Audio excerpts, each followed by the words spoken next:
प्रणाम महाराज जी। आनंद करे प्रभु। एक प्रश्न हमारे मन में जागृत हुआ है जी। वो हम आपसे पूछना चाहते हैं जी। कि साधना में मंत्र सिद्धि में क्या कोई सूतक दोष बाधक होता है क्या? बिल्कुल बाधक होता है। या मंत्र साधना हो,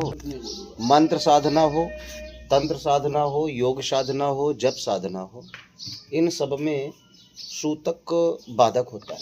और सूतक मनुष्य जीवन में मंत्र शक्ति में दो तरीके से लगता है। एक तो जात सूतक होता है और एक मृत सूतक होता है। और इन दोनों सूतकों को अशौच कहा गया है।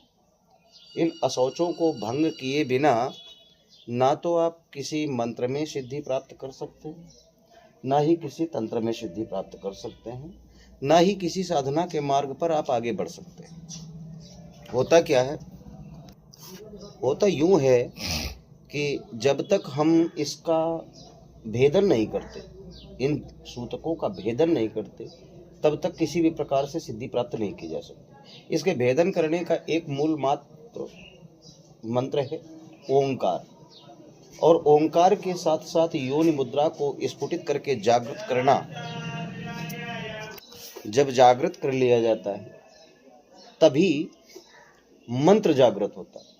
और जब मंत्र जागृत होता है तब इन साधनाओं में आप सिद्धि प्राप्त कर सकते हैं। और इन साधनाओं में सिद्धि प्राप्त करने के लिए अनुलोम और विलोम का भी एक साधन है। अनुलोम विलोम अर्थात प्राणायाम।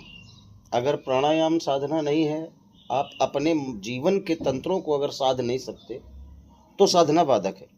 भूतलिपि का विधान तो इस प्रकार से है कि अगर अनुलोम विलोम न किया जाए और किसी भी अनुष्ठान को किया जाए, न्यास इत्यादि का प्रयोग न किया जाए, तो वो कार्य सिद्ध नहीं होता।